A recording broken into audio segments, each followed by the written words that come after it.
Hello दोस्तों, नमस्कार। स्वागत है आपका सोनी एजुकेशन चैनल में। दोस्तों, आज की क्लास में हम पढ़ने वाले हैं आरबीएसई बुक क्लास 7th हमारा राजस्थान, जिसके 7 चैप्टर कंप्लीट हो चुके हैं। वीडियो अपलोड हैं, अगर आपने नहीं देखी है तो प्लेलिस्ट बनी हुई है, आप जाकर देख सकते हैं। सारी वीडियो अलग अलग हैं। दोस्तों, आज हम पढ़ेंगे चैप्टर 8 यानी कि पार्ट 8 अध्याय 8 पढ़ने वाले हैं।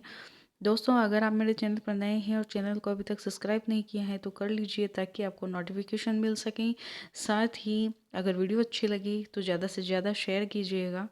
स्टार्ट करते हैं हम अध्याय 8, आज़ादी से पूर्व राजस्थान में सामाजिक शैक्षणिक सुधार। पहला प्रश्न है,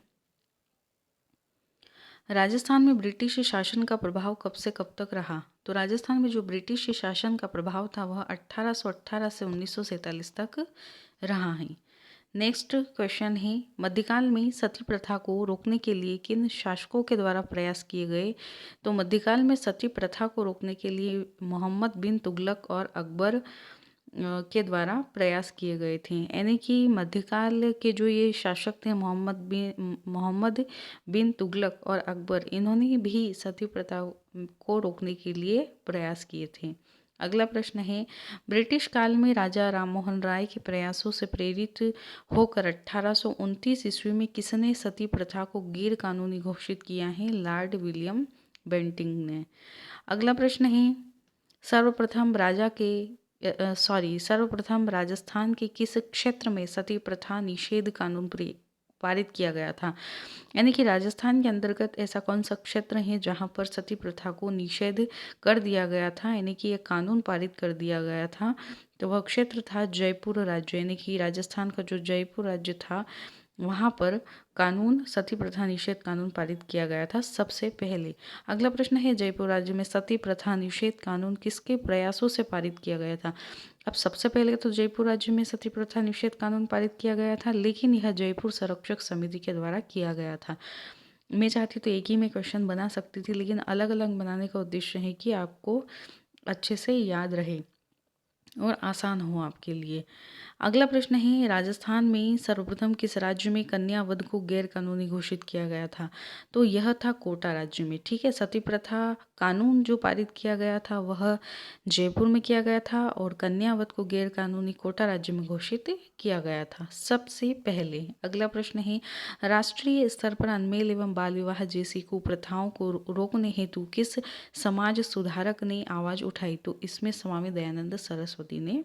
अनमेल विवाह जैसे कि कहीं ज़्यादा एज डिफरेंस या तो छोटी लड़कियां होती थी और लड़कों की उम्र काफ़ी ज़्यादा होती थी, तो इस तरह के विवाह को अनमेल विवाह कहा जाता था। पहले तो काफ़ी एज वाले व्यक्ति से भी कम उम्र की लड़कियों का विवाह हो जाया करता था, तो इसलिए इन कुप्रथाओं को रोकने के लिए स्वामी दयानंद सरस्वती ने आवाज़ उठाई थी। अगला प्रश्न है, राजस्थान में किस रियासत ने बाल विवाह और अनमेल विवाह निषेध कानून बनाया? तो अलवर रियासत ने बनाया था। नेक्स्ट है, अलवर रियासत ने बाल विवाह और अनमेल विवाह निषेध कानून तो बनाया था, लेकिन कब बनाया था? 10 दिसंबर 1903 को बनाया था। अगला प्रश्न है, किस प्रथा को चाकर या हाली के रूप में समझा जाता था?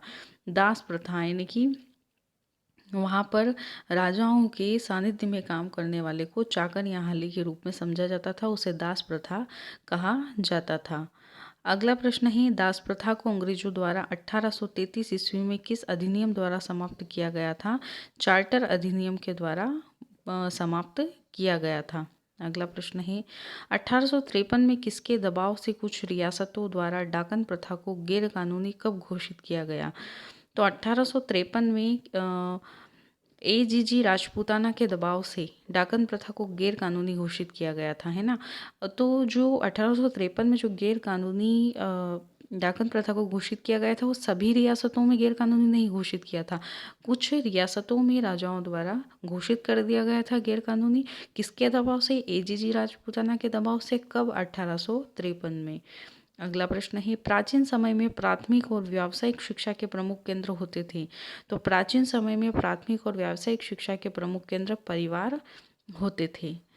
अगला प्रश्न है, ब्रिटिश साम्राज्य ने 19वीं सदी से पूर्व की शिक्षा को किस नाम से संबोधित किया है? देशी शिक्षा या इंडिजीनियस एजुकेशन, कब 19वीं सदी से पूर्व की जो शिक्षा थी उसे, और किसने नाम दिया था? ब्रिटिश साम्राज्य ने। देशी शिक्षा के बाद की जो शिक्षा थी उसे किस नाम से जाना जाता है? तो देशी शिक्षा के बाद जो शिक्षा आई उसे अंग्रेजी शिक्षा, पाश्चात्य शिक्षा या आधुनिक शिक्षा के नाम से जाना गया। अगला प्रश्न है, राजस्थान में आधुनिक शिक्षा का स्कूल कब और कहाँ खोला गया? तो राजस्थान में आधुनिक शिक्षा का जो स्कूल था वह सर्वप्रथम 1819 में अजमेर में खोला गया था। अगला प्रश्न है, राज्य में अंग्रेजी भाषा को राजकीय भाषा का दर्जा कब दिया गया? सन 1835 में अंग्रेजी भाषा को राजकीय भाषा का दर्जा दे दिया गया था राजस्थान में। नेक्स्ट है, राज्य में सबसे पहले कहाँ और कब सरकारी स्कूल को हाई स्कूल बनाया गया? है ना, सरकारी स्कूल जो थे उन्हें हाई स्कूल बना दिया गया था। कहाँ बनाया गया था? अजमेर में। कब बनाया गया था? सन 1851 में। इसी प्रकार से अगला प्रश्न है, राजपूत शासकों, रियासतों के शासकों, राजकुमारों, सामंतों के पुत्रों के लिए अंग्रेजी शिक्षा का पृथक प्रबंध करने की उद्देश्य से किस विश्वविद्यालय की स्थापना, यानी कि अलग से राजपूत शासक जो रियासत के शासक थे या राजकुमार थे या सामंतों के पुत्र थे, इनके लिए अलग से ही अंग्रेजी शिक्षा की व्यवस्था करने के लिए जो विश्वविद्यालय खोला गया था वह विश्वविद्यालय था मेयो कॉलेज, है ना। और ये मेयो कॉलेज था किसके लिए था? प्रश्न के अंदर ही इसका आंसर। अगला प्रश्न है, मेयो कॉलेज का नाम किसके नाम पर रखा गया था? वायसराय लॉर्ड मेयो के नाम से मेयो कॉलेज का नाम रखा गया। अगला प्रश्न है, मेयो कॉलेज की स्थापना कब हुई? तो मेयो कॉलेज की जो स्थापना हुई थी वह हुई थी सन 1872 में। मेयो कॉलेज की स्थापना कहाँ हुई? अजमेर में हुई। हो गया क्लियर? आपको अच्छे से समझ में आ रहा होगा क्योंकि प्रश्न बहुत इजी तरीके से ही बनाए गए हैं। ऐसा नहीं कि एक ही क्वेश्चन में 3-4 तरीके के मतलब बड़े बड़े क्वेश्चन बना दिए, मैंने छोटे छोटे बनाए हैं ताकि आपको अच्छे से याद हो जाए। यही उद्देश्य, नहीं तो एक ही क्वेश्चन में बन सकता था कि मेयो कॉलेज की स्थापना कब और कहाँ हुई या किसके नाम पर रखी गई। इस तरीके से ना बनाते हुए मैंने अलग अलग कर दिया है। तो पहले हमने देखा है कि मेयो कॉलेज की स्थापना किसके नाम पर हुई थी? तो लॉर्ड वायसराय लॉर्ड मेयो के नाम से हुई थी। मेयो कॉलेज की स्थापना 1872 में हुई, अजमेर में हुई थी। ठीक है। अगला प्रश्न, मेयो कॉलेज का प्रथम सत्र कब प्रारंभ हुआ? 1875 से 76 में प्रारंभ हुआ था। नेक्स्ट है, राजस्थान विद्यापीठ संस्था की स्थापना कब की गई? 21 अगस्त 1937 को की गई थी। दोस्तों, चैनल को सब्सक्राइब नहीं किया है तो मैं वापस से याद दिलाती हूँ कि चैनल को सब्सक्राइब कर लीजिए अगर आपको वीडियो अच्छी लग रही है तो। अगला प्रश्न है, राजस्थान विद्यापीठ संस्था की स्थापना किसके द्वारा की गई? राजस्थान विद्यापीठ संस्था की स्थापना पंडित जनार्दन राय नागर के द्वारा की गई। कब की गई थी? 21 अगस्त 1937 को। अगला प्रश्न, पंडित जनार्दन राय नागर ने सभी के लिए शिक्षा के उद्देश्य से किस संस्था की स्थापना की? राजस्थान विद्यापीठ की क्यों की थी? ताकि सभी को शिक्षा प्राप्त हो सके। अगला प्रश्न है, महिला शिक्षा के लिए कन्या वर्नाकुलर स्कूल कब खोला गया? 1861 में। कन्या वर्नाकुलर स्कूल किस संस्था द्वारा खोला गया था? मिशनरी संस्था द्वारा खोला गया था। अगला प्रश्न है, सरकार द्वारा राजस्थान में प्रथम सरकारी कन्या स्कूल कब खोला गया? तो राजस्थान में प्रथम सरकारी कन्या स्कूल सन 1866 में खोला गया। इसके द्वारा सरकारी स्कूल है तो स्वाभाविक सी बात है कि सरकार के द्वारा ही खोला गया। अगला प्रश्न है, राजस्थान में प्रथम सरकारी कन्या स्कूल कहाँ खोला गया? तो पुष्कर, अजमेर, मेरवाड़ा केंद्र शासित क्षेत्र में। नेक्स्ट है, राजस्थान में भोगीलाल पंड्या को किस नाम से जाना जाता है? तो आदिवासियों के मसीहा के नाम से, वागड़ के गांधी के नाम से जाना जाता है। ये भी पूछा जा सकता है कि वागड़ के गांधी के नाम से किसे जाना जाता है? भोगीलाल पंड्या को। आदिवासियों के मसीहा के नाम से भोगीलाल पंड्या को जाना जाता है। नेक्स्ट है, भोगीलाल पंड्या का जन्म कब और कहाँ हुआ? सन 1904 में डूंगरपुर में हुआ था। भोगीलाल पंड्या द्वारा बच्चों और प्रौढ़ों के लिए जो पाठशाला स्थापित की गई थी आगे चलकर किस नाम से प्रसिद्ध हुई?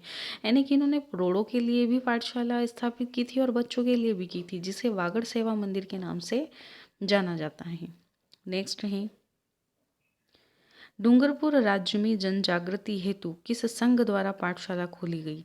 डूंगरपुर राज्य में जन जागृति हेतु सेवा संघ द्वारा पाठशाला खोली गई थी। अब सेवा संघ के द्वारा पाठशाला खोली गई थी, क्यों खोली गई थी? ताकि जन जागृति पैदा हो। कहाँ पर? डूंगरपुर राज्य में। अगला प्रश्न है, नाना भाई खाट भील, जो कि भील जनजाति से थे, की हत्या क्यों की गई थी? किस कारण से कर दी गई थी?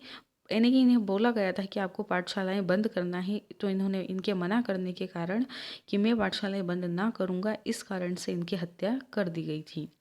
शिक्षा की स्थिति मजबूत करने में महत्वपूर्ण भूमिका निभाने वाले जन नायक नाना भाई खाट, सेंगा भाई और कालीबाई थी। कालीबाई है ना। अगला प्रश्न है, महाराजा कर्णी सिंह का संबंध किस रियासत से था? बीकानेर रियासत। महाराजा कर्णी सिंह का जन्म कब हुआ? सन 1924 में। अगला प्रश्न है, महाराजा कर्णी सिंह कब तक लोकसभा के सदस्य रहे? तो सन 1952 से 1977 तक रहे। और कितने वर्ष तक रहे? तो 25 वर्ष तक रहे। अगला प्रश्न है, हीरालाल शास्त्री का जन्म कब हुआ? 24 नवंबर 1899 को। नेक्स्ट है, हीरालाल शास्त्री का जन्म कहाँ हुआ? जोबनेर जयपुर में हुआ था। हीरालाल शास्त्री का जन्म किस परिवार में हुआ? किसान परिवार में। नेक्स्ट है, हीरालाल शास्त्री ने सन 1929 में किस गांव को अपना कार्यक्षेत्र चुना? वनस्थली को अपना कार्यक्षेत्र चुना था। कब चुना था? 1929 में। अगला प्रश्न है, हीरालाल शास्त्री ने जयपुर राज्य की सेवा का परित्याग किस कारण किया? यानी कि ये जयपुर राज्य में अपनी सेवाएं दे रहे थे, समाज सेवा की भावना थी इनके अंदर, क्योंकि ये किसान परिवार से भी थे, तो इनमें समाज सेवा की भावना थी, इस कारण से इन्होंने वहाँ की सेवा का परित्याग कर दिया। हीरालाल शास्त्री ने वनस्थली गांव में किस संस्था की स्थापना की थी? जीवन कुटीर नामक संस्था की स्थापना की थी। पूछा जा सकता है कि जीवन कुटीर नामक संस्था की स्थापना किसके द्वारा की गई? हीरालाल शास्त्री के द्वारा। कहाँ की गई? वनस्थली गांव में। अगला प्रश्न है, जयपुर स्टेट के प्रथम मुख्यमंत्री कब और कौन बने? तो जयपुर स्टेट के प्रथम मुख्यमंत्री कौन बने? हीरालाल शास्त्री। और कब बने थी? 1948 को बने थे। राजस्थान के प्रथम मुख्यमंत्री कौन बने? हीरालाल शास्त्री। हीरालाल शास्त्री राजस्थान के प्रथम मुख्यमंत्री कब बने? 30 मार्च 1949 को। अगला प्रश्न है, हीरालाल शास्त्री ने महिला शिक्षा को बढ़ावा देने के लिए किस विद्यापीठ की स्थापना की थी? वनस्थली विद्यापीठ की। और किसके लिए? महिला शिक्षा को बढ़ावा देने के लिए। महिला शिक्षा के क्षेत्र में उल्लेखनीय कार्य करने के कारण रतन शास्त्री को, यानी कि रतन शास्त्री ने भी महिला शिक्षा के क्षेत्र में उल्लेखनीय कार्य किए हैं, और इस कारण से इन्हें पुरस्कार तो कई मिले हैं, लेकिन प्रमुख रूप से पद्मश्री, पद्म भूषण, जमनालाल बजाज अवार्ड मिले हैं। किशोरी देवी का जन्म कहाँ हुआ? दुलारो का बांध, झुंझुनू जिले में इनका जन्म हुआ था। नोट है, कुछ डिटेल है, तो आप ये भी देख लीजिए, तक कभी हो सकता है एग्जाम में पूछ ले।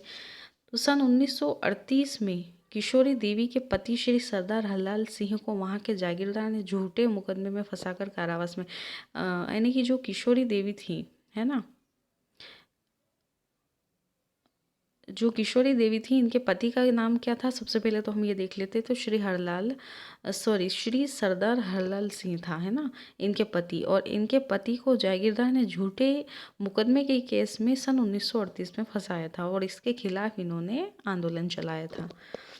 ठीक है। अगला प्रश्न, किशोरी देवी ने किस स्थान पर सत्याग्रह किया था?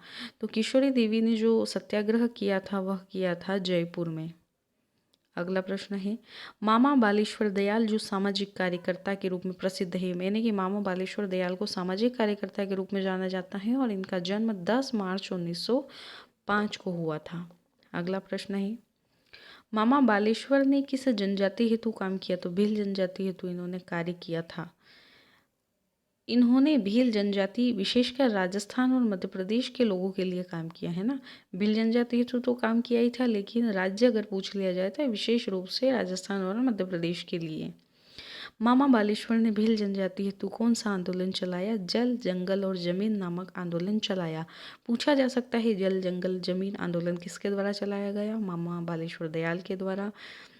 किस जनजाति हेतु? तो भील जनजाति हेतु चलाएगा। किसी भी तरीके से पूछ ले, आपको याद रखना है 1-2 बार वीडियो देखेंगे आराम से याद हो जाएगा।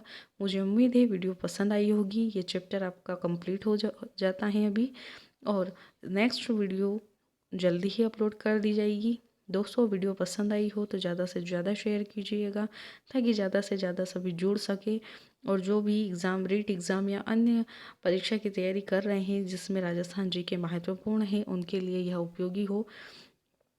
दोस्तों, अगर आपने चैनल को अभी तक सब्सक्राइब नहीं किया है तो प्लीज़ सब्सक्राइब कर लीजिए, ताकि हमें भी मोटिवेशन मिले, और कमेंट ज़रूर कीजिएगा कि आपको वीडियो कैसी लगी। धन्यवाद।